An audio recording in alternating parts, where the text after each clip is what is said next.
This is apropos. Schools here in France are to introduce mandatory sex education classes covering topics such as consent, gender identity and online pornography from September. The reformed syllabus has faced pushback, though, from conservative groups, leading to a decision to delay discussion of gender identity until children are older and in high school. Morgan Eyre has more. In many countries, sex is considered a taboo topic, but France's revamped sex education syllabus aims to change that. Children as young as kindergarten age right up to high school, including in private schools, will learn about consent, gender identity and online pornography. For younger children, the focus will be on emotions and basic consent through everyday scenarios, such as asking permission to sit next to someone. As pupils get older, they will delve into more complex issues. They will look at gender stereotypes, sexual violence, and differences between biological sex and personal identity.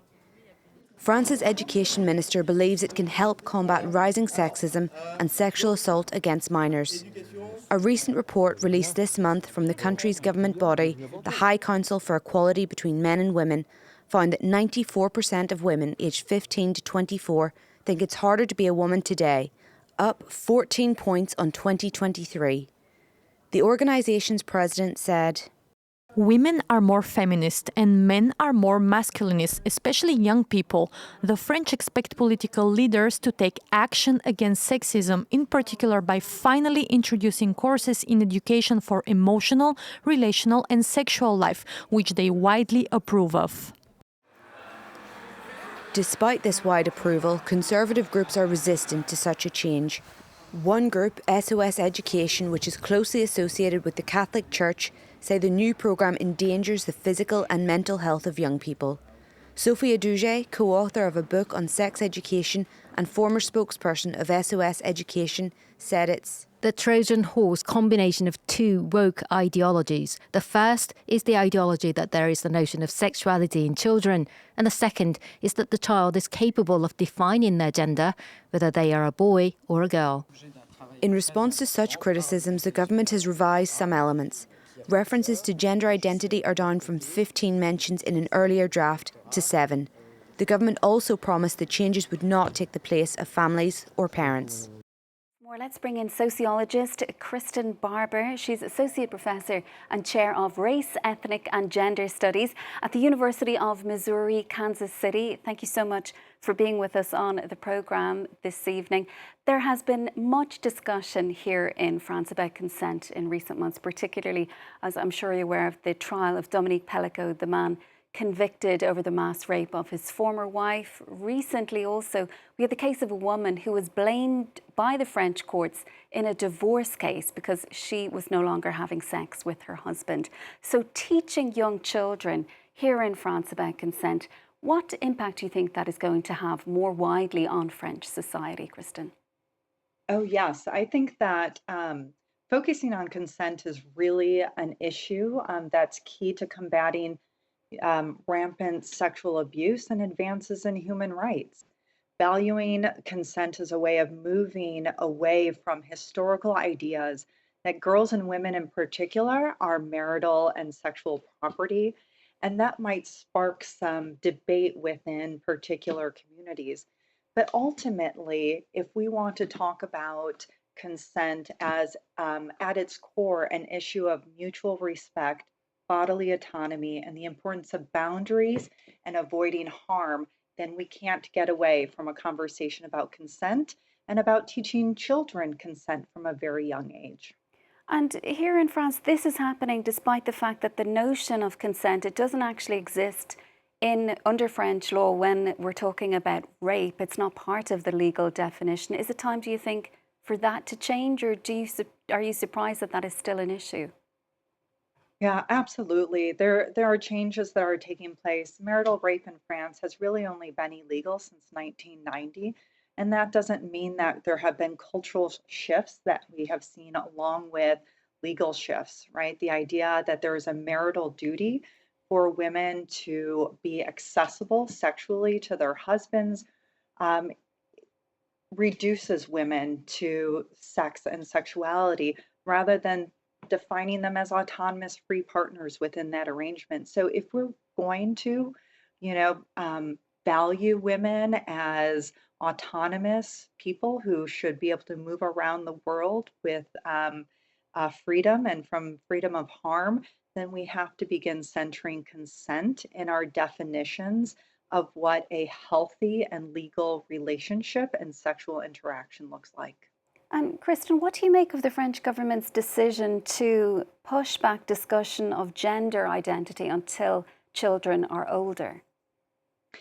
Research shows that children really form a solid understanding of their gender identity as early as 3 to 5 years old.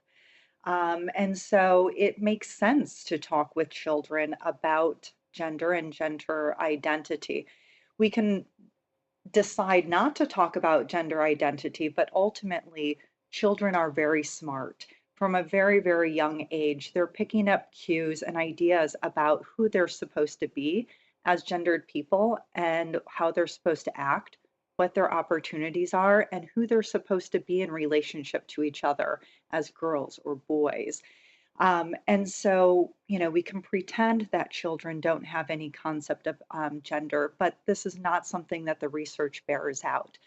Researchers who pay close attention to children and spend time with children in large numbers and study children closely, sometimes over many, many years, see that children are actually very skilled at understanding gender and more complicated ideas than adults give them credit for. And Kristen, this whole pushback from conservatives when it comes to gender identity, it's something that we're seeing in the US also under Donald Trump. Why has this become such a divisive issue? Mhm. Yes, we have, I think culturally, both France and the United States has a long history of relying on clear definitions about gender and who people are supposed to be, who wives are supposed to be, who husbands are supposed to be, and their roles within society in order to define laws around who has access to what in terms of access to jobs and salaries in the workplace, and who is expected to maybe be home with the children.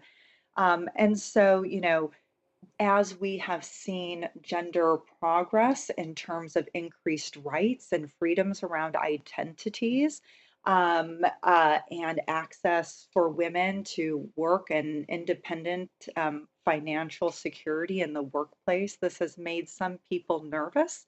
And so pushing back against these ideas that gender identity is and any pushing forward this identity, this issue that gender is a problem and something we should be afraid of is really about maintaining a status quo, um, and is really ultimately an issue of power. And speaking of power, Donald Trump elected there in the US. During the campaign, we saw an increasing number of young male voters seemingly turning more and more towards the Republicans, towards Donald Trump. Are these young men becoming more conservative, or is that too simplistic a way of viewing what's happening there?